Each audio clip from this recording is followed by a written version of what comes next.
todas y todas. Mi nombre es Sandra Hernández, soy la directora ejecutiva de la Red de Fundaciones Empresariales de América Latina, Red de América, y para mí es un gusto poder estar acá con cada uno de ustedes. Este diálogo lo vamos a desarrollar en ese aspecto. Vamos a tener un espacio con los panelistas, pero también todas las preguntas y todas las reflexiones que ustedes quieran hacer como auditorio.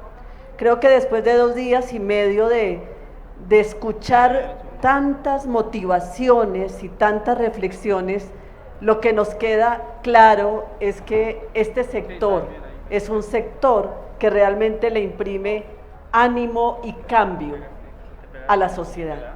Y creo que ahí está nuestro gran valor.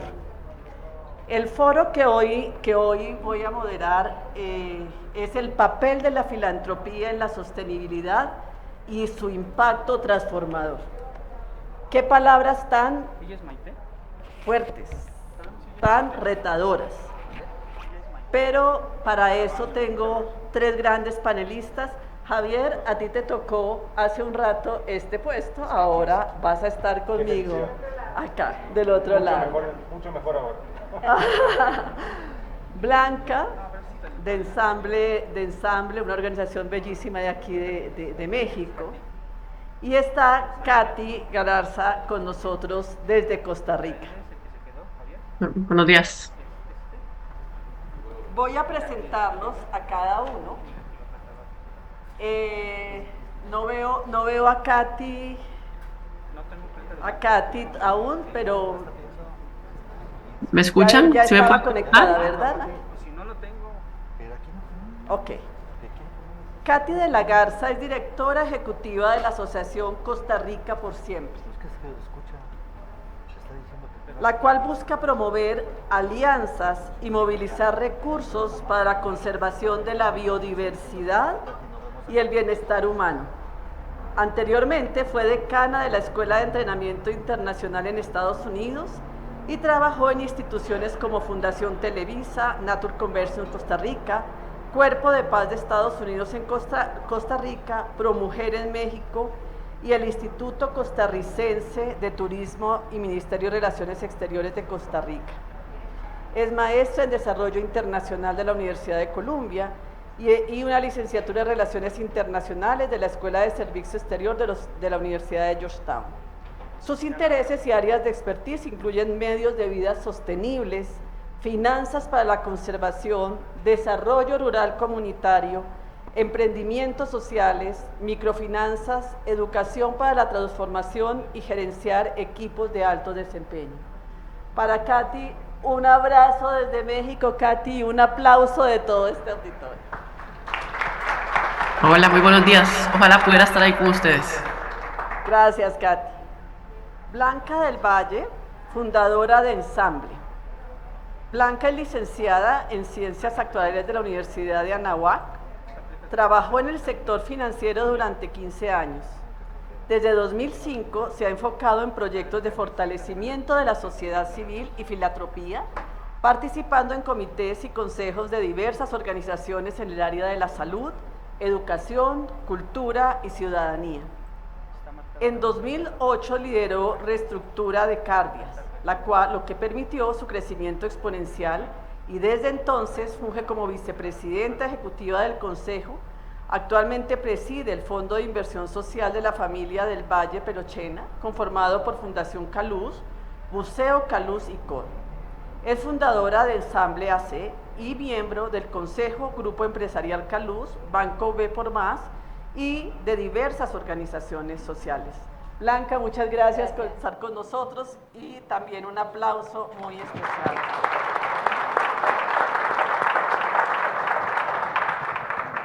Y Javier, que tenía hoy hace un rato una doble función, ahora estás acá. Javier, qué gusto verte. Siempre una persona con la que hemos venido desde Red de América trabajando también mucho. Es licenciado en Ciencias de Comunicación, con estudios de posgrado en Responsabilidad Social, Comunicación Institucional y Políticas Educativas. Desde hace más de 20 años trabaja con empresas en la gestión de sostenibilidad y con el sector público y la sociedad civil. Desde 2017 es el director ejecutivo del Grupo de Fundaciones y Empresas en Argentina, la asociación que reúne a las fundaciones y a las empresas más comprometidas de este país. Tiene editado un libro de filosofía humanista, de la sospecha a la afirmación. Eso me encanta. Club de Lectores 2015, que le ha merecido un premio de Jean Calves de la responsabilidad ciudadana y está a punto de publicar La acción colectiva hacia un capitalismo del bien público. Muchas gracias, Javier, por estar acá. Qué bueno, desde Argentina hasta México, y un abrazo.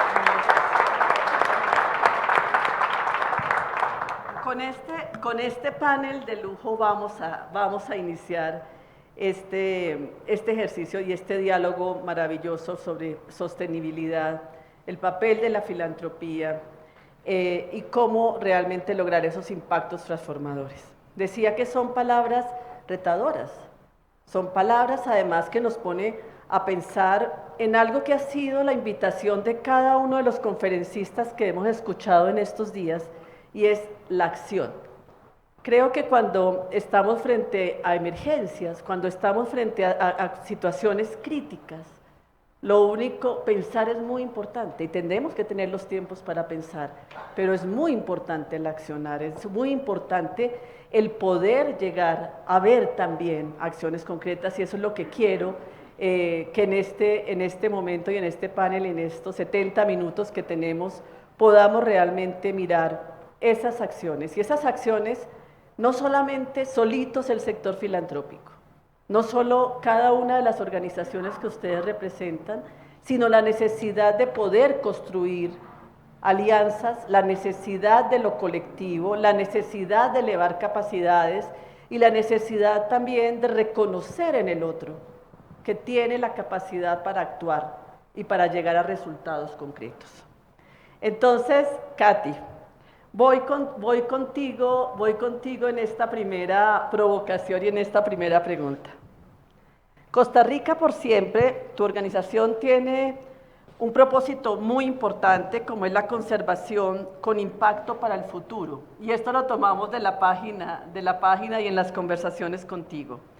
Y esto basado en el trabajo conjunto, la sostenibilidad y la confianza. 3 principios fundamentales. Cuéntanos en ese propósito tan interesante de tu organización, cómo mantener este propósito de impacto transformador en cada uno de los aliados con los que estás trabajando, porque entendemos que hay este trabajo conjunto entre lo público, lo privado y lo social. Gracias, Katy. Muchísimas gracias, Sandra, y bueno, Javier y Blanca, mucho gusto en conocerlos, aunque sea virtualmente, y qué lástima que no estoy ahí con ustedes, solo sentir la energía. Estuve escuchando antes de que me conectara un poquito de los otros paneles y qué buena energía la que hay en el espacio. Así que bueno, dichosos los que están ahí y gracias por invitarme, aunque sea por este medio. En cuanto a tu pregunta, les voy a contar más un poquito de qué es Costa Rica por Siempre. Bueno, Costa Rica como país, pues tenemos fama de ser pioneros en el tema de la conservación de la naturaleza, y tenemos, en un país muy chiquitito, tenemos 5% de la biodiversidad mundial. Algo también que nos ha diferenciado es que un poco más del 25% de nuestro territorio está bajo alguna categoría de área protegida, de diferentes categorías, desde un parque nacional hasta unas que tienen gente adentro. Y más recientemente, el 30% de nuestros mares también han sido declarados protegidos.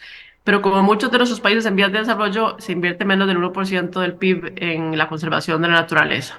Aunque Costa Rica, por ejemplo, el turismo, ¿verdad? El ecoturismo es una de nuestras fuentes de empleo más grandes.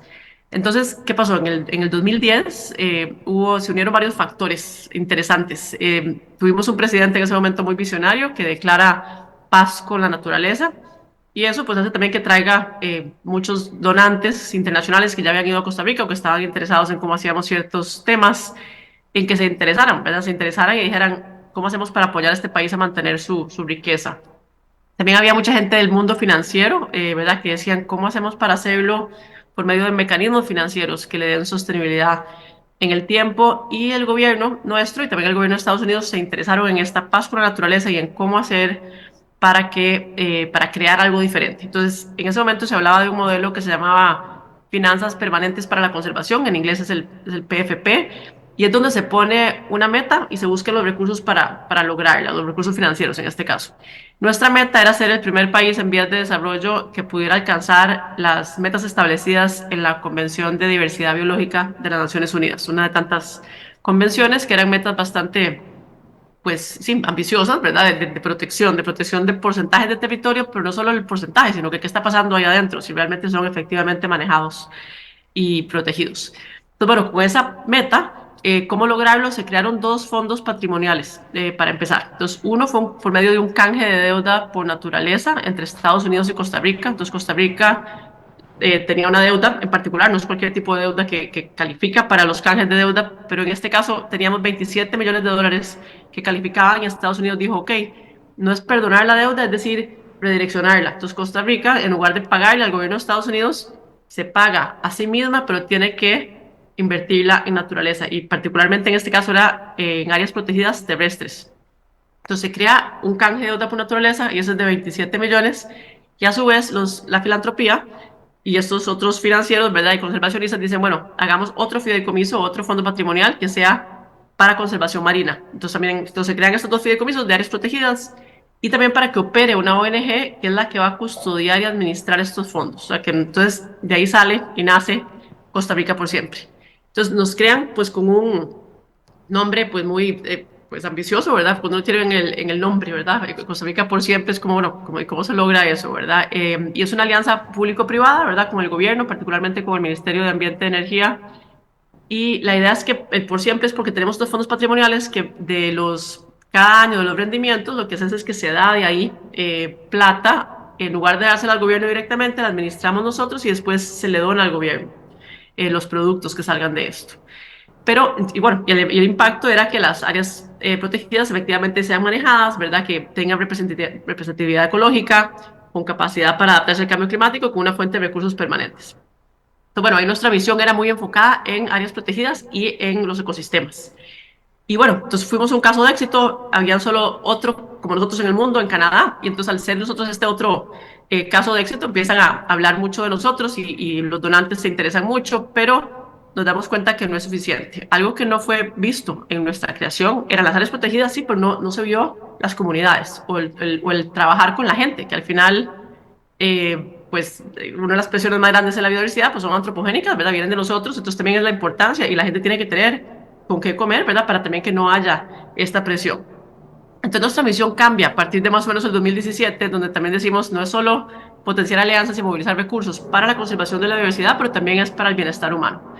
Y aquí nuestros aliados de filantropía también ven la necesidad de este cambio, ¿verdad? Y están dispuestos a dar fondos para medios de vida sostenibles a comunidades que se encuentran en corredores biológicos, porque también esta mentalidad de hacer parques nacionales o de un cambio climático hemos visto que se mueven. Entonces, lo que en un momento fue muy importante, y es importantísimo tener áreas protegidas, pero la realidad es que nos hemos ido moviendo, las especies se han ido moviendo a raíz del cambio climático. Entonces, es muy importante los corredores biológicos y las zonas de amortiguamiento y trabajar con la gente. Entonces, ahora tenemos un programa de economía verde y azul y tenemos una alianza público-privada, no solo ahora con el Ministerio de Ambiente, sino que también con el Ministerio de Agricultura y Ganadería.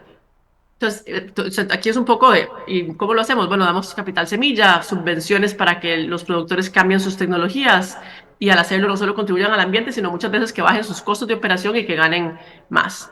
Y cada vez que hacemos un llamado a las comunidades, hemos recibido muchísimo interés por participar en crear emprendimientos verdes y azules, que no son solo turismo, porque Costa Rica estaba muy enfocado en turismo y cuando nos pega el COVID, ¿verdad?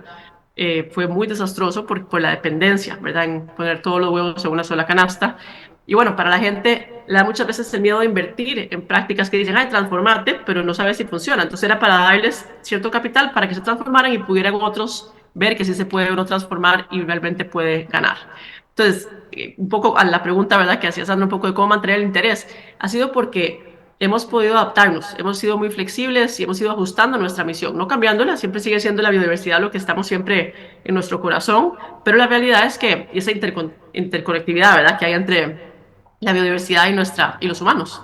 Así que a nuestros donantes les hemos demostrado el impacto y la importancia de medir los indicadores. Con el gobierno somos un aliado que no se va. Las ONGs van y vienen. Lastimosamente se depende, ¿verdad?, de estas fluctuaciones de cooperación internacional, de donantes, etcétera. Y con estos fondos patrimoniales nos permiten quedarnos. Entonces somos un aliado que se queda. con el gobierno. También somos ahora administradores de otro canje de deuda por naturaleza, también con Estados Unidos, pero este es para tierras privadas, entonces también es afuera. Y bueno, otra cosa también que nos ha mantenido es innovando en otros mecanismos financieros innovadores de largo plazo, porque somos una ONG, pero somos un fondo ambiental. Entonces ahora tenemos los dos fondos patrimoniales de las áreas protegidas, pero también estamos buscando uno ahora para comunidades, ya que fue una omisión no incluirlas en el inicio y esperamos lograrlo. Entonces yo creo que gran parte de cómo mantener este interés en el propósito ha sido porque sigue siendo transformador, porque nos seguimos moviendo, innovando y porque el tema de biodiversidad pues cada vez se entiende, ¿verdad? Lo crítico que es, más con estas crisis planetarias que estamos viviendo, ¿verdad? En temas de pérdida de diversidad, de cambio climático y de contaminación. Así que bueno, lo voy a dejar ahí. Lástima que no puedo, como no puedo ver las reacciones, así que no sé si estoy ya en tiempo, etcétera. Así que bueno, lo dejo por ahí por ahora. Gracias. Muchas gracias. Gracias, Katy. Resaltar algo muy importante en lo que tú dices, como parte de una política pública también y un compromiso de los gobernantes o de un gobernante, como tú lo planteas, pero también entender que las comunidades están ahí, que las comunidades garantizan también procesos y que los gobiernos quedan, la cooperación y seguramente algunos financiadores vienen y van. Me parece muy interesante y luego vamos a seguir explorando ese tema de las alianzas y de la colaboración. Javier, tu organización reúne las principales fundaciones y empresas en Argentina. En el contexto de Argentina y lo que estaba, lo que hoy está, la articulación y el trabajo colaborativo y la incidencia en la política pública es muy importante. Cuéntanos desde la experiencia esto, cómo se ha hecho y en qué están. Como bien has dicho, Sandra, yo fui moderador hace un ratito y esto que te voy a hacer no me hubiera gustado que me lo hicieran, pero como te pedí permiso antes, Yo se lo di.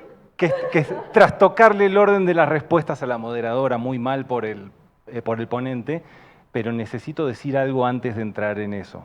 Bienvenida. Y que no puedo no hacerlo, entonces le pido permiso nuevamente a Sandra frente a la audiencia. Y es el disparador del panel, que es hablar de filantropía y de cambio sistémico y que me representa una complejidad que no puedo dejarla pasar. Y para decir esa controversia tengo que hacer un primer statement, que es el siguiente, para que se entienda lo que voy a decir. Yo admiro a las personas que ejercen la filantropía como admiro a todo aquel que entiende que su realización personal está en el dar, en poner sus talentos, sus dones, sus bienes al servicio de otros. Creo que no hay realización personal más plena que entregarse a un otro y poner su vida al servicio de alguien más. Entonces, cualquier cosa que diga ahora de la filantropía, sepan que primero admiro a quien pone de sí al servicio de alguien más. Ahora, ¿qué va a decir, no? Bueno, el asunto que tengo en términos de cambio sistémico es el siguiente. Tuve oportunidad el año pasado de participar de una conferencia muy importante en Estados Unidos, que me invitaron, muy felizmente participé, y reunía a algunos de los principales filántropos de ese país y organizaciones filantrópicas de Estados Unidos, con una consigna que los convocaba, que era cómo promover una sociedad más equitativa desde la filantropía. Y en ese mismo evento, en donde las organizaciones, muy similar como hacemos en este encuentro iberoamericano de la sociedad civil, compartíamos experiencias y aprendizajes, nos desafiábamos a cómo hacer mejor nuestro trabajo, y surgía algo que era muy difícil de mirar a los ojos y seguir adelante hablando de cómo cada uno de nosotros contribuye a ese gran desafío. Y son las dimensiones financieras globales y de qué estamos hablando cuando queremos resolver los problemas estructurales del mundo. Así que les voy a compartir algunos datos a ver qué pensamos. La filantropía efectivamente mueve mucho dinero a nivel global.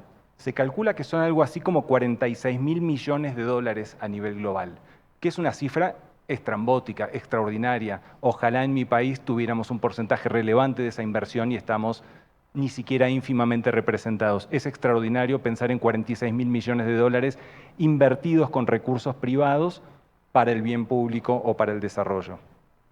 Ahora, ¿cuánto representa la movilización de recursos filantrópicos en materia de la actividad económica global? Representa un 0,2%. Y hasta acá no necesariamente hay una lectura crítica, no necesariamente está bien, no necesariamente está mal ese porcentaje. El dilema emerge cuando nos preguntamos, en materia de financiamiento del desarrollo sostenible, cuántos recursos el mundo necesita movilizar para resolver los 17 Objetivos de Desarrollo Sostenible, y acá hay una serie de cálculos hechos y difundidos abiertamente por las principales organizaciones internacionales, y se calcula que año a año hay una brecha de financiamiento de 4 billones de dólares, y hablo de 4 billones en español, que en inglés son 4 trillions, y lo aclaro por esta diferencia de que, bueno, no voy a entrar en cuestiones en matemáticas, ¿no? Pero no estamos hablando de 4.000 millones, sino de 4 billones, millones de millones. Bueno, entonces, acá es donde me hago esta pregunta, me la hago a mí sin acusar a nadie, de la filantropía y el cambio sistémico, y creo yo que esta reflexión de la cantidad de dinero que necesita el mundo ser movilizado para transformar los principales desafíos del mundo amerita a pensar que, más allá de que las grandes corporaciones, más allá de que los grandes patrimonios globales destinen generosamente, amorosamente y con convicciones profundas grandes fuentes para financiar causas sociales relevantes, se me ocurre pensar que para el cambio sistémico al que apuntamos necesitamos cambiar el modelo a partir del cual, yo decía, 4 billones de dólares requiere el mundo ser movilizado año a año. Perdón, la brecha de financiamiento es de 4 billones cada año, de cara a 2030. Ese mismo estudio de la OCDE, apoyado por la ONU, por agencias de diferentes países de desarrollo económico, hacen un análisis interesantísimo que dicen, del capital financiero global o del capital en manos de fondos privados que hay en el mundo, ¿cuánto se requeriría movilizar para cerrar esa brecha? Y la respuesta es extraordinaria, que dice, con el 1,1% del capital financiero global cerraríamos esa brecha sin ningún problema. Ahora, ¿qué está diciendo Javier? Que hay que ir a quitarle el patrimonio financiero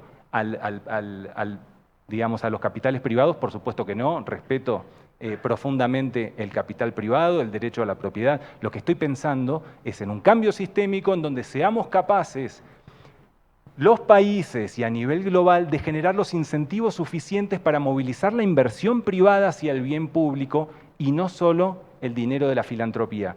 Y termino con esto proponiendo que necesitamos pensar esquemas de acción colectiva en donde lo público, lo privado, la sociedad civil, la filantropía, podamos diseñar, encontrar y consensuar esos objetivos comunes que necesitamos en cada territorio e incentivar de modo tal a todos los actores para que seamos capaces de resolver los problemas más acuciantes de cada territorio.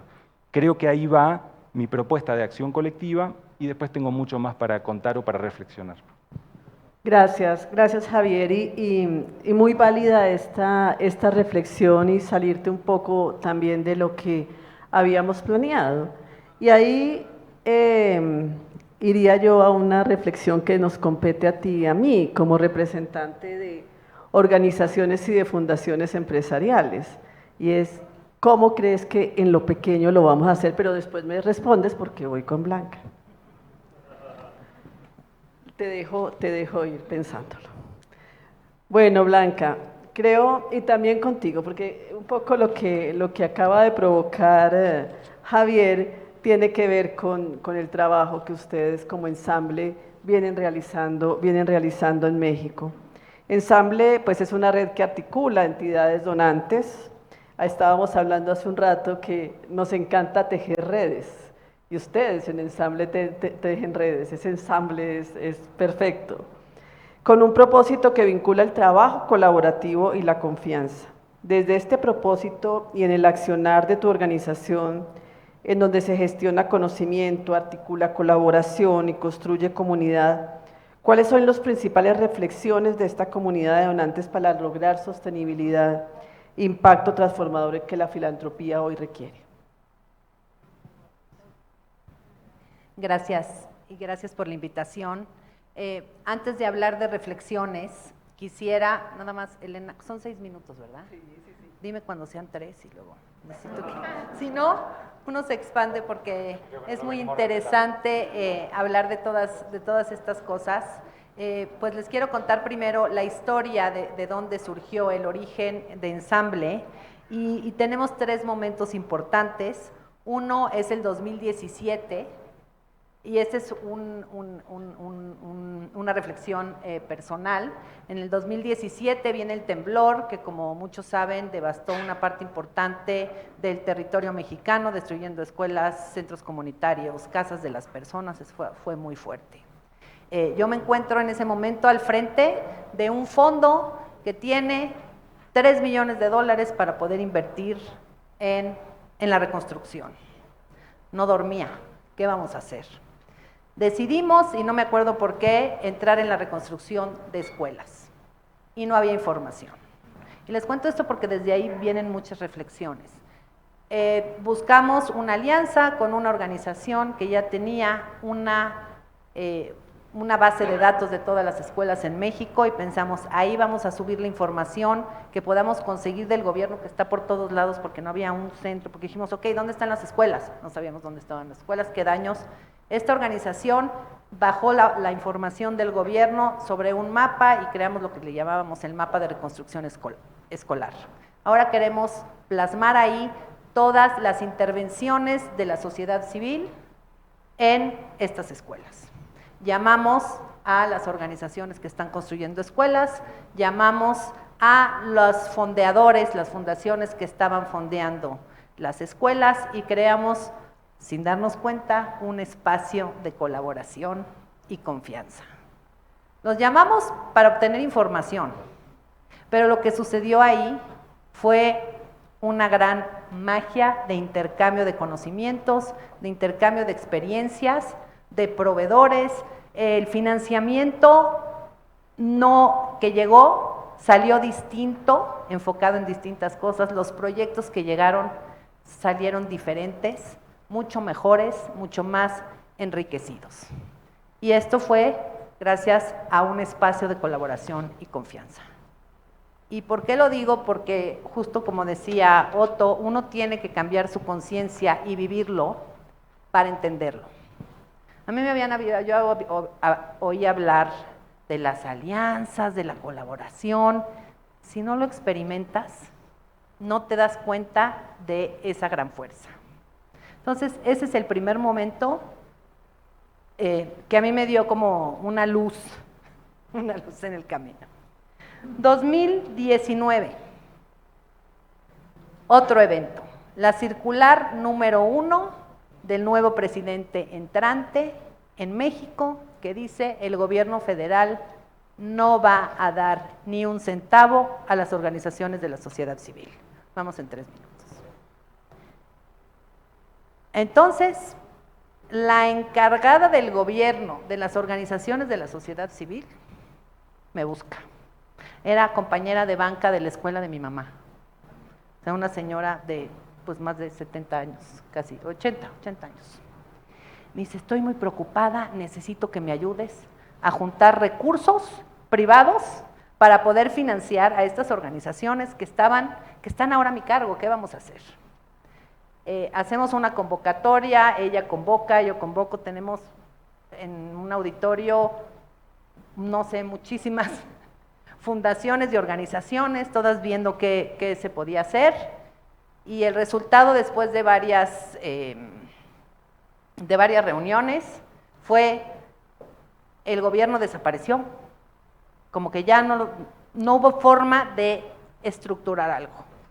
Pero todos los que llegamos ahí de sociedad civil y fundaciones, nos dimos cuenta de que queríamos estar juntos y queríamos hablar entre nosotros. No estoy diciendo que desde Ensamble las organizaciones o las fundaciones donantes no hablan entre sí. Ya había muchísimos esfuerzos, este es un esfuerzo nuevo que viene a contribuir como un espacio de confianza donde las fundaciones intercambian experiencias y conocimientos para poder mejorar puedes empezar mejorando sus proyectos porque todo toma tiempo. Entonces, entre lo que creas los lazos de confianza y empiezas a hacer proyectos, pues puede pasar un tiempo y luego ya si te vas a lo sistémico, todavía no estamos ahí, pero yo creo que vamos a llegar. El tercer momento, entonces, de 2019, que nos dimos cuenta que queríamos participar, fuimos caminando juntos, pero la verdad era muy lento. Uno siempre quiere que las cosas pasen rápido, y no nos damos cuenta que mientras caminamos siguen pasando cosas. Tercer momento, 2020, la pandemia.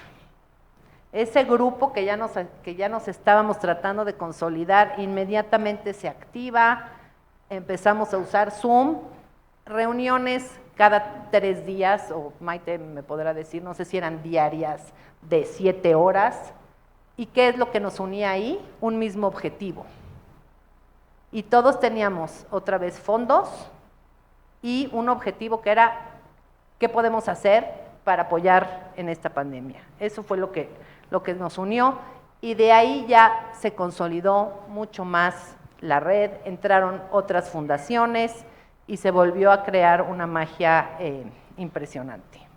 Entonces, bueno, esta historia, este origen, para darle cuáles son nuestras reflexiones, pues nuestras reflexiones son que la colaboración ya no es opción, si no vas a perder relevancia, y como dicen, si quieres llegar lejos, ve acompañado, si quieres hacerlo rápido, ve solo. La verdad ya no sé ni de dónde sale ese quote, pero ayer lo oí, ya lo había oído antes y es muy bueno. Otro es, ¿por qué colaboramos mejor en las emergencias? ¿Por qué las emergencias nos dan energía, nos dan... ¿Ya acabamos? Bueno, Pero un minuto más. un minuto más. ¿Por qué nos dan eso? Porque estamos todos enfocados al mismo lugar. Estamos enfocados en una sola cosa. Y vuelvo, y tenemos recursos libres y estamos motivados. Esa es la segunda reflexión. La tercera reflexión, ¿qué hacemos cuando no hay emergencias? ¿Dejamos de colaborar? Había gente que decía, bueno, que Ensamble nada más se activen las emergencias.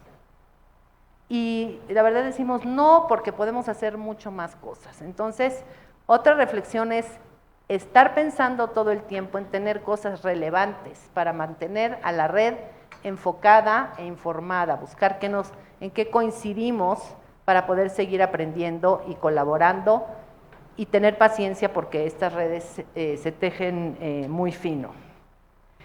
Y la cuarta, pues creo que ya lo dije, los espacios de colaboración y confianza son un lugar donde, como dije, se crea magia y los proyectos salen distintos. La confianza viene de la empatía del conocimiento de los otros y además de la transparencia. Y también viene de mostrarnos vulnerables, porque nosotros no nada más compartimos los éxitos y los resultados. ¿Qué he hecho mal? ¿Qué puedo compartir para que no los demás caigan en el mismo lugar? Bueno, esas son las Blanca. reflexiones. Gracias. Maravilloso, y creo que estamos dando respuesta a aquello que dijimos arrancando, y es realmente cómo desde el actuar podemos ir haciendo transformaciones, cambios, colaboración, alianzas, conocimiento, el poder ponernos en el lugar del otro, aprender del otro y que el otro aprenda de mí. Creo que ahí hay un gran valor. Bueno, vamos en esta segunda parte de las preguntas y comenzamos con Katy. En cada una de las organizaciones que ustedes representan, y lo hemos visto, promueven el trabajo colaborativo, sector público, sector privado, las comunidades, la sociedad civil. ¿Cuáles son esas oportunidades hoy, Katy, en Costa Rica, con el proyecto Costa Rica por Siempre? Y los desafíos para que el sector filantrópico responda a las exigencias de ese impacto transformador y de la sostenibilidad. ¿Cuáles ves que son esos desafíos? Creo que los hemos puesto también sobre la mesa, pero esa reflexión muy importante desde Costa Rica, Katy. Sí, muchas gracias. Bueno, en Costa Rica el tema de filantropía estamos como decimos acá, en pañales. O sea, nos ha costado muchísimo realmente bueno, primero porque los dineros que se manejan en Costa Rica son, por ser un país más chiquitito, o sea, pues no son como se manejan en países más grandes como México, por ejemplo, como Colombia. Pero la filantropía mucho de la que llega a Costa Rica, de hecho, viene de afuera. La mayoría viene de Estados Unidos, pero también mucha cooperación, o sea, europea también. Y bueno, ahora está también Javier hablando de las brechas de financiamiento y bueno, yo les hablo del lado de la biodiversidad. La brecha de financiamiento anual de la biodiversidad es calculada, de acuerdo a un informe que salió hace poquito de Dasgupta, en $900 mil millones al año.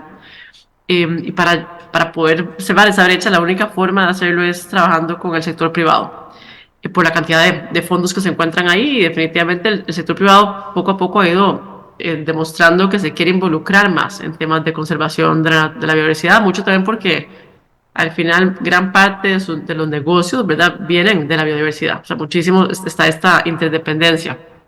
Y ahora se habla mucho de que si bonos sostenibles, que si pagos por servicios ambientales, alianzas público-privadas, finanzas sostenibles, finanzas combinadas, blended finance, conservación y compensación, ¿verdad? Cadenas de valor sostenibles, mercados de carbono, ¿verdad? Está en este montón de términos que andan ahí, soluciones basadas en la naturaleza, y son términos muy cargados, ¿verdad? Que a veces, sí, ¿verdad? Como que uno dice, bueno, ¿y qué significan? ¿Y a dónde están funcionando? ¿Y cómo se comen? Y bueno, y eso ha sido un gran reto, o sea, porque entonces ahí está la oportunidad, ¿verdad? Y esto que hablabas del desafío, ¿verdad? Porque muchas veces en la conservación y en el sector privado se habla diferentes idiomas y nos cuesta muchísimo estructurar esas alianzas, ¿verdad? Esas oportunidades. Y entonces, bueno, yo creo que el sector filantrópico puede jugar un rol importante. Y cuando hablo del sector filantrópico, por lo menos en Costa Rica por siempre nos da mucha plata estas fundaciones, como les digo, desde la Fundación Moore, que es la fundación de Gordon Moore, fue uno de los que empezó Intel, ¿verdad?, con sus chips de tecnología. La Fundación Walton de Walmart, ¿verdad?, también fue uno de los que nos apoyó en empezar estos fondos patrimoniales. Y así como ellos han habido muchos otros, ¿verdad?, que dan dinero hacia causas en las que creen. Y el sector filantrópico tiene, pues sí, tiene fuerza, ¿verdad? Y puede jugar un rol muy importante en buscar sinergias sin ayudarnos a estructurar estos acuerdos con el sector privado y este trabajo, ¿verdad? Que a veces no los entendemos. Y muchos de estos filántropos, pues mucho de su dinero viene hecho de compañías privadas, ¿verdad? Donde su dinero podría cambiar la forma en que trabaja. Así que creo que ahí hay es una oportunidad del sector privado y un gran desafío en cómo hablar el mismo idioma para poder estructurar estos mecanismos financieros innovadores o estos deals innovadores. Y otra cosa, también otra oportunidad es la constancia. Muchas veces, ¿verdad?, como que la filantropía escoge un tema y un lugar, pero se mueven. Y a veces o sea, aquí algo que me gustaría hacer un llamado es a la importancia de escoger un tema y un lugar y quedarse por un plazo de tiempo largo. Y no digo que para siempre, porque ahí se crea asistencialismo, pero el punto es, sí tiene que haber un poco de constancia para ver transformación, ¿verdad? Hablando un poco de la transformación, no es rápida, y se requiere de constancia y de estar, ¿verdad?, para ojalá ver que se transforme, que hay indicadores con cambio. Así que yo creo que sí, oportunidades, sector privado, otra oportunidad es ser constante, estar más tiempo. Desafíos son muchísimos, pero bueno, voy a parar acá. Gracias. Gracias, Kat. Para ti, Javier, la misma pregunta.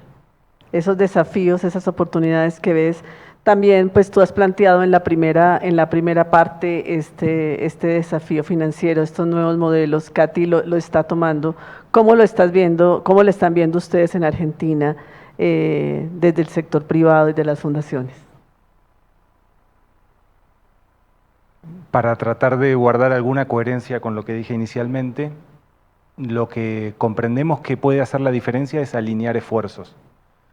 Y que es una cruzada verdaderamente difícil, y acá apelo a que venimos hablando de vulnerabilidad. Puedo contarles que estoy desgastado, cansado, a veces deprimido, pero creo que es el único camino dar esa pelea, que es el de entender que si no salimos de la búsqueda de sumar iniciativas individuales para una acción colectiva, no tiene sentido nuestro trabajo, pero no tiene sentido en el sentido, valga la redundancia, de la transformación de fondo, no tiene sentido desde la perspectiva del cambio sistémico, tiene mucho sentido desde la causa particular que cada uno con todo el derecho y legitimidad se propone apoyar. Ahora, como nos estamos proponiendo liderar y empujar sistémicamente y con inteligencia colectiva los grandes retos, trato de impulsar desde la organización que dirijo esta idea. Y lo pienso en términos sistémicos. Si cada uno de nosotros pudiera desarrollar del mejor modo individualmente su misión, podría sentirse realizado en términos institucionales de que aportó valor desde su organización e incluso pudo haberle cambiado la vida a algunas personas y hacerlo para siempre. Ahora, dada la complejidad tan profunda de nuestras sociedades, la suma de las contribuciones individuales no resuelve los problemas estructurales. Dependerá ahí, creo yo, de dónde se para uno en términos de misión organizacional para saber y poder medirse cuál es el reto que lo desafía, valga la redundancia nuevamente. Ahora, si de verdad queremos hacer una diferencia en los territorios en donde operamos, y el grupo de fundaciones y empresas se lo ha propuesto así, bueno, nosotros lo que estamos queriendo hacer, y ese es mi desgaste personal, es la acción colectiva. Entonces, por ejemplo, nosotros no abonamos más un modelo en donde reunimos a nuestros asociados, 80 fundaciones y empresas relevantes de la Argentina que hacen inversión social de buen modo, para que cada uno de ellos comparta sus experiencias y aprendizajes de cómo lleva adelante sus iniciativas de desarrollo local, cada uno en su comunidad, y que nos limitemos a favorecer un esquema de aprendizaje entre pares. Y que vaya a saber uno si algún gerente de sostenibilidad, algún director ejecutivo de alguna fundación, toma un aprendizaje de otro y eventualmente lo pone en práctica. No hay tiempo desde nuestra misión para que esa contribución indirecta nos satisfaga en términos institucionales.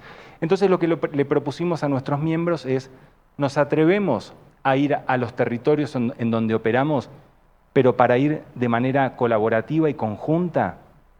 ¿Y de qué modo ir juntos?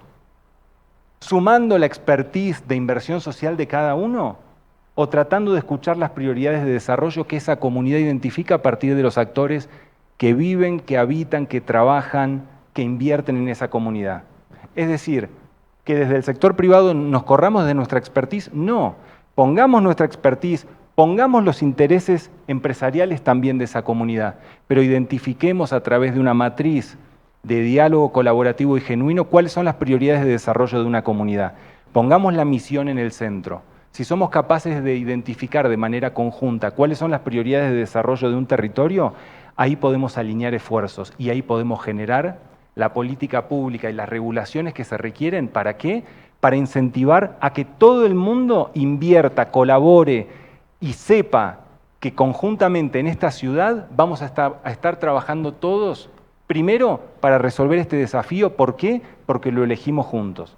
Entonces, quizás el modelo que a mí me gusta empujar es el de acción colectiva, la misión en el centro. Hay un montón de modelos, obviamente, de los que nos venimos inspirando, pero por supuesto que es ese, la misión en el centro y no pensar el desarrollo por la suma de sus partes.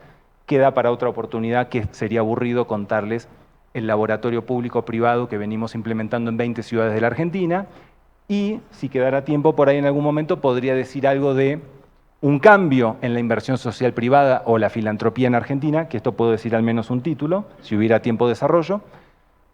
En inversión social privada en educación hay prácticas muy buenas individuales. Ahora, descubrimos que para escalar los resultados, porque cada vez son peores los estándares en términos de abandono escolar, en términos de terminalidad de la escuela, etcétera, bueno, lo que resolvimos es, a pesar de los prejuicios y las miradas negativas que podamos tener de los gobiernos provinciales, solamente si somos capaces de apoyar política pública provincial de manera conjunta, 20, 30, 40 fundaciones y empresas, podemos llegar a 1.200 escuelas, 1.500, 2.000 escuelas y transformar en un corto plazo los resultados educativos. Inversión social privada, sociedad civil y gobiernos aliados por esos resultados. Hay algunas experiencias que vienen resultando, no sin esfuerzo, no sin desgaste, no sin estrés de este director ejecutivo, pero vamos en esa dirección. Reconociendo la vulnerabilidad también, nuestras angustias del día a día. Bueno, Blanca, para ti también, esos retos y esas oportunidades. Bueno, pues yo estoy totalmente en línea con lo que dice Javier. Lograr los cambios sistémicos es fundamental para poder transformar todos estos problemas de los cuales padecemos y son comunes en todos nuestros países de América Latina. Y uno de los retos y desafíos es ese, convencer al capital filantrópico y al capital privado que tenemos que ir hacia allá, porque estamos con esta forma de trabajar, de encontramos un proyecto, lo financiamos, lo escalamos y luego lo replicamos, pero como dice Javier, ¿cuál es el alcance? ahí, tenemos que estar pensando en cambios sistémicos. Pero los miembros de la red, pues no actúan solos, aunque tenemos a los tomadores de decisiones. Tienen que reportar impacto, tienen que dar resultados. Todo el dinero que te estoy diciendo, ¿dónde están los resultados? Entonces, el desafío es cambiar nuestra mentalidad a decir, voy por algo a mucho más largo plazo y mis resultados no van a ser beneficiarios para poder cambiar la aguja, porque eso es un cambio transformativo, que puedas ver que están cambiando porcentajes importantes en educación, en salud, que sean significativos, transformar unos cambios significativos, pues no es algo de la noche a la mañana y hay que tener paciencia. Entonces creo que el mayor reto es ese, convencer, transformar esas conciencias, como decía Otto, para decir, tenemos que cambiar el paradigma, no vamos hacia los beneficiarios, o sea, sí van a ser lo final, pero no vamos con esos números. Y es muy difícil cambiar a las empresas o a las fundaciones institucionales. Puede ser más fácil desde las entidades familiares, que son un poquito más flexibles, pero creo que tenemos que ir sobre ese camino y pues oportunidades hay muchas, porque creo que esta es una oportunidad, estamos intercambiando conocimiento y experiencias, y no existe algo si no lo nombras. Si ya lo estamos nombrando, ya podemos ahora ir por ese camino, ¿no? Ese es el gran reto, creo. Gracias Blanca. Aquí una última pregunta y un poco retador, porque Javier nos dice, mire, me siento vulnerable en mi organización y hay momentos de angustia.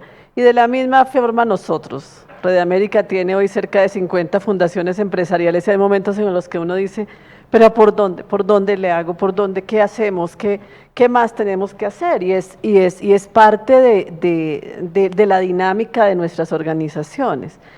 Y teniendo claro eso, para Katy, para Javier, para Blanca, voy a poner un reto mayor. ¿Cómo hacer para que ese sentido de colaboración regional en América Latina se dé?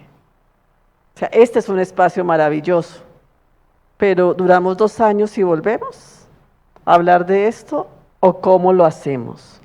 ¿Sí? Tenemos redes en cada uno de los países, tenemos Red América, tenemos MEFI, tenemos una gran cantidad de organizaciones. ¿Cómo lo hacemos? En el caso tuyo, Katy, con estos temas de conservación, ¿cómo también sumarse a estos movimientos y a estas redes en América Latina? ¿Cuál crees tú que puede ser un camino para que realmente podamos seguir en comunicación y podamos seguir planteándonos desafíos, pero también contando las buenas cosas que hacemos?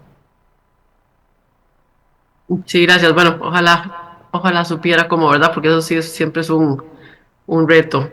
Bueno, nosotros como Fondo Ambiental que somos parte de una red, ahora que hablan de redes, que se llama la Red de Fondos Ambientales de Latinoamérica y el Caribe, y también colaboramos con la Red de Fondos Ambientales de África, y eso nos ha ayudado mucho porque al final hay tantísimo que aprender, ¿verdad?, de cada uno. Y lo interesante de estas redes es que muchos de estos fondos que trabajamos muy a nivel de nuestro país, entonces no competimos entre nosotros por financiamiento, porque eso es el problema a veces dentro de Costa Rica, digamos, nos cuesta mucho a veces la sociedad civil colaborar porque hay mucha competencia por los fondos.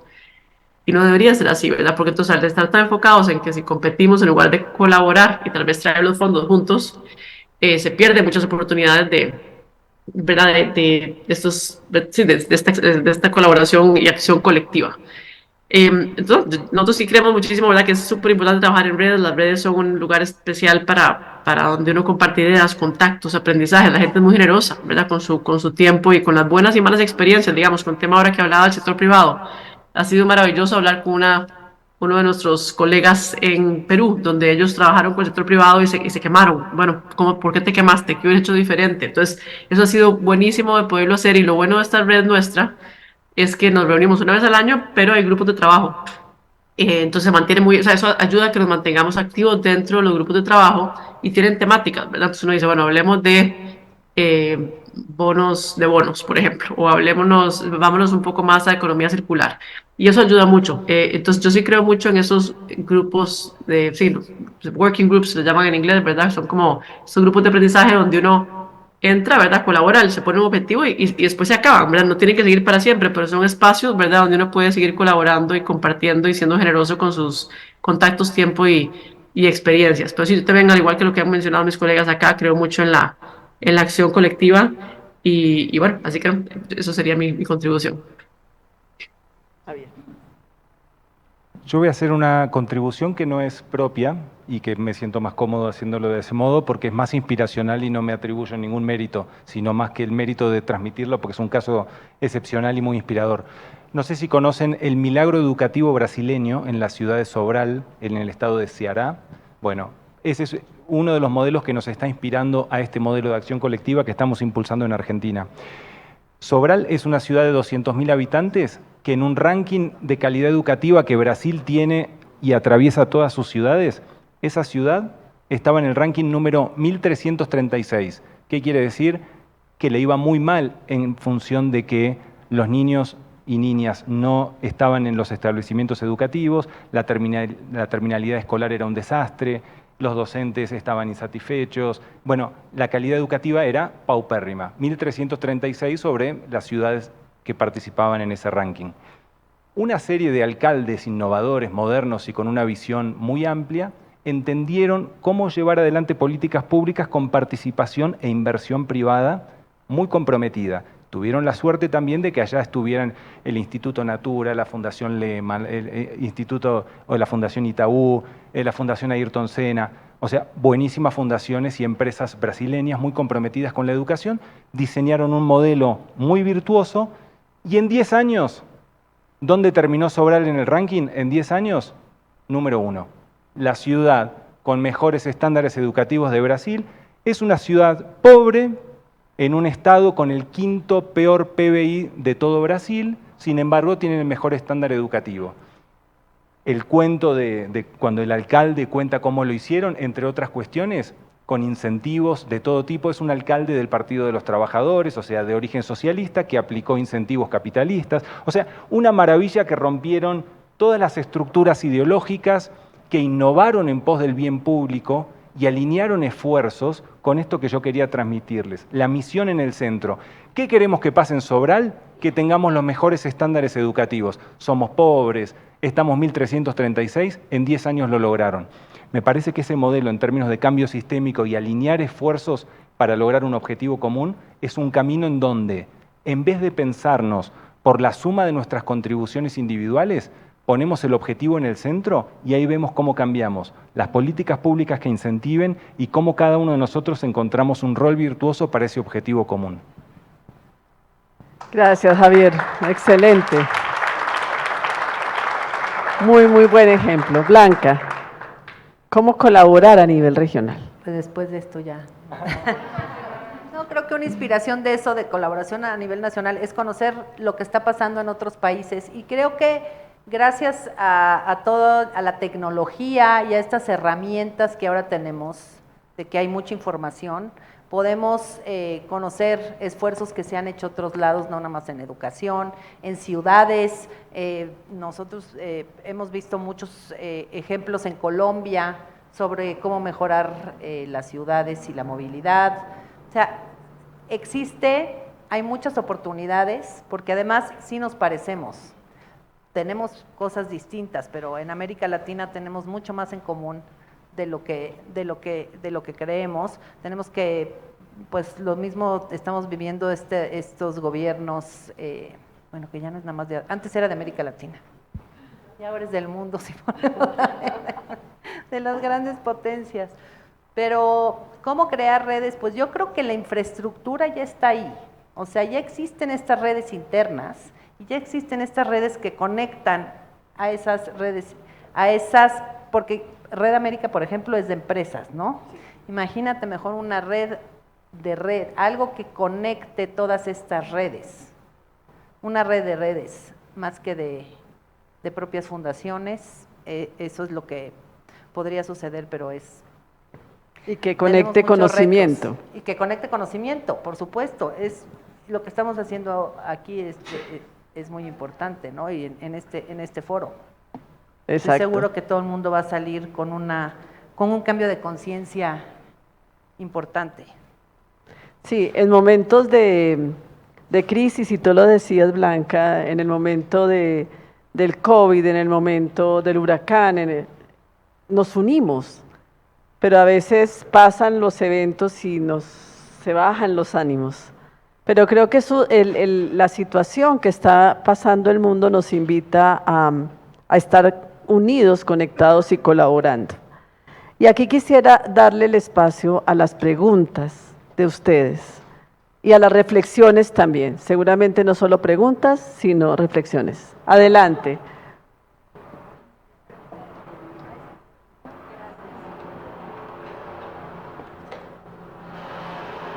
Muchas gracias, muy interesante. Yo soy Jonathan Velasco de Fundación Comunitaria Oaxaca y en este sentido de lo que decía Blanca, de visibilizar las cosas que a veces si no se nombran pasan desapercibidas, y después de las cifras tan contundentes que dio Javier, en México una red precisamente de organizaciones donde hay organizaciones, fundaciones comunitarias, fundaciones empresariales, hizo un estudio sobre las inversiones filantrópicas en proyectos en México, ¿no? Y la conclusión era de que por cada dólar que se invertía en un grupo o en una comunidad, ese grupo o esa comunidad aportaba $10, ¿no? Entonces, eso significa del valor transformador y que tienen las propias comunidades y que suman a este tipo de proyectos. Entonces, cuando digo y escucho a Javier decir, es que todas estas fundaciones invirtieron tal cantidad de recursos para este proyecto en particular, si se hiciera la suma de todo lo que aportó esa comunidad brasileña en particular, ese proyecto se multiplicaría por 10 veces la inversión, ¿no? Entonces, creo que en este sentido de la filantropía, tenemos que cambiar esta estructura mental de que la filantropía solo las hacen las personas que tienen los recursos, sino la filantropía, y hay una filantropía comunitaria en la que también intervienen otras personas y es de la misma forma válida, ¿no? Gracias. Muy, muy oportuna la intervención. Y creo, quienes hemos estado en el mundo empresarial siempre decimos de esa triada, lo público, lo privado y lo comunitario. Y muchas gracias por hacer esa reflexión, porque creo que ahí hay un potencial y hay que darle un valor a esos aportes que las comunidades hacen. Una reflexión, pregunta, si tenemos pregunta. Hola, ¿qué tal? Gracias por compartir todas las experiencias. Yo soy Pablo de la Fuente, en nombre de Samia. Nosotros en Samia trabajamos justamente desarrollando capacidades en las organizaciones y mucho de nuestro trabajo tiene que ver con enseñarles o aprender en conjunto cómo visibilizar lo que hacen y el impacto de lo que hacen. Y nos hemos encontrado muchas veces que es como una patita floja que todavía tienen la mayoría de las organizaciones, ¿no? Como que la comunicación está allí, pero pues es más importante el trabajo de campo, la recaudación, etc., etc. Entonces me gustaría preguntarles desde su perspectiva, ¿qué hace falta para que las organizaciones, qué hace falta para que las organizaciones tomen conciencia de que es tan importante esta comunicación, esta visibilización, como el propio trabajo que realizan? Ok. Katy. Bueno, de nuestro lado es interesante, y gracias por esa pregunta, porque nosotros somos una organización que da subvenciones, ¿verdad? Manejamos un montón de subvenciones o grants que damos.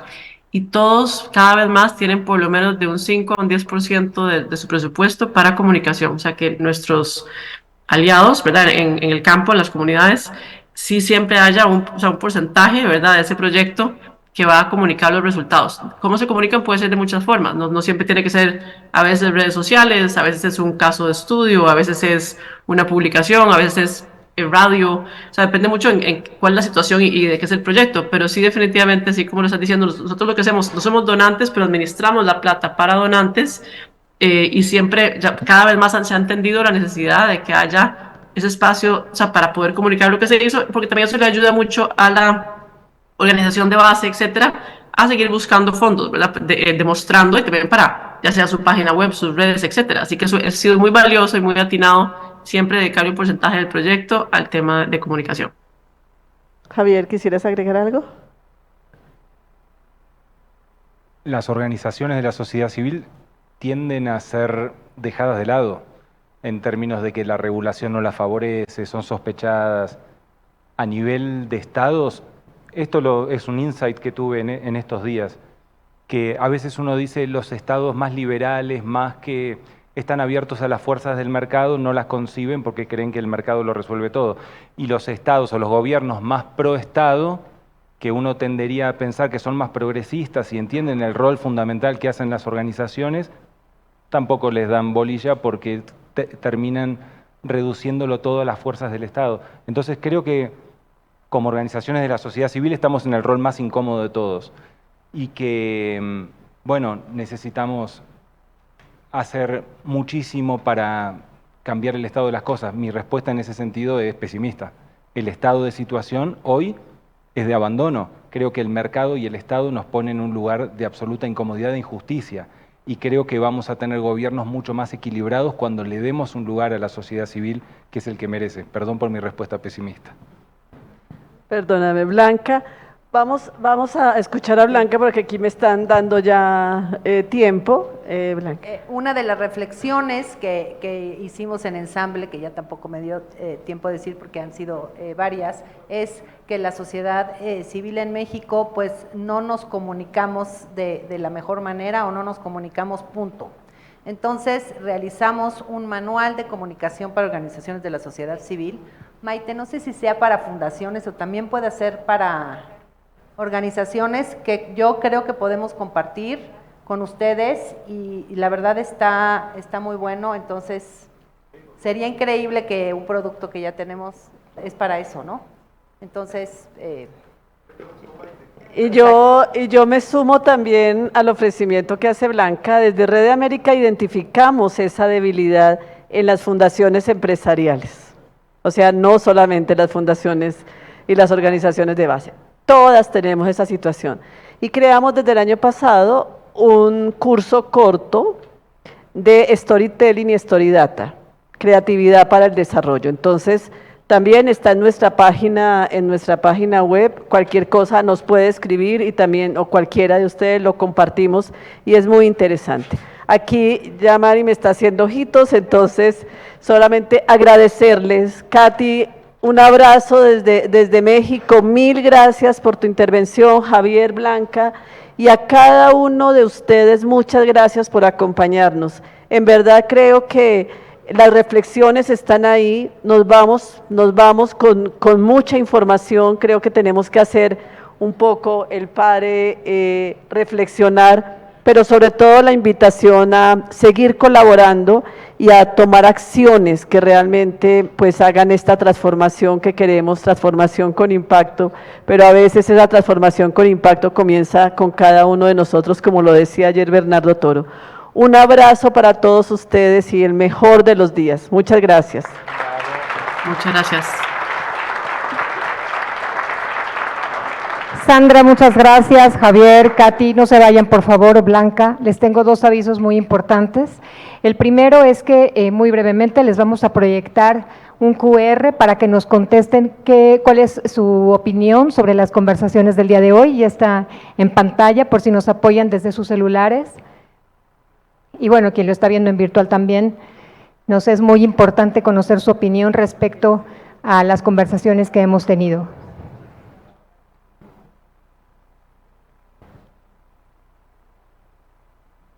Perdón, me quito de aquí.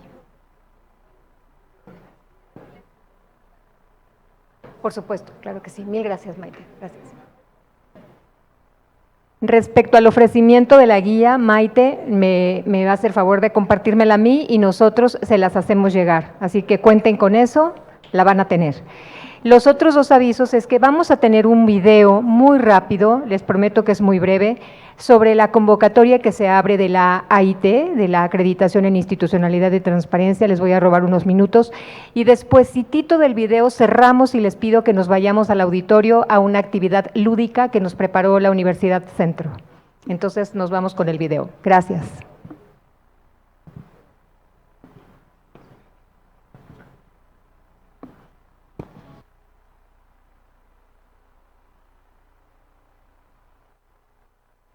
institucionalidad y transparencia es el sello que garantiza que una organización sin fines de lucro cumple con los aspectos básicos en materia de transparencia y rendición de cuentas en México. Sirve para garantizar que la organización cumple con los elementos indispensables para buscar financiamiento, identificar aspectos de mejora en la gestión institucional y fortalecer y aumentar la confianza en el sector filantrópico. Las organizaciones que cuentan con la acreditación en institucionalidad y transparencia logran más alianzas con empresas y fundaciones donantes. Contáctanos en el correo ait@cemefi.org.